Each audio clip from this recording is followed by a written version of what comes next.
exactly what is diabetes. And each time I ask my patients this question, I get a mixed understanding of their understanding of diabetes. And it is very confusing sometimes. People ask a lot of questions about diabetes, the root causes, can it be preventable, what are the risk factors? But what exactly is diabetes? Now, to understand diabetes, we need to understand how we control our blood sugar levels in the body, or blood glucose levels. And it is usually controlled by a very key hormone called insulin. Insulin is a hormone made and secreted by the pancreas in the body. And it works like a key. It helps cells absorb glucose. And the glucose is responsible for giving all living cells their energy.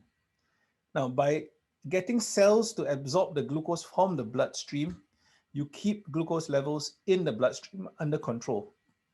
And that is the job of the insulin. It helps the glucose move into the cells and acts like a key to open a door. Now, in diabetic patients, there are two kinds essentially. One kind is where there's not enough insulin, and the other kind is where the cells become resistant to insulin. For some reason, the key doesn't function as well anymore, or worse, doesn't function at all over time. And that leads to insufficient uptake of glucose into the cells. As a result, blood glucose levels remain very high. In fact, they remain mainly in the bloodstream, circulating in the arteries and veins of the body.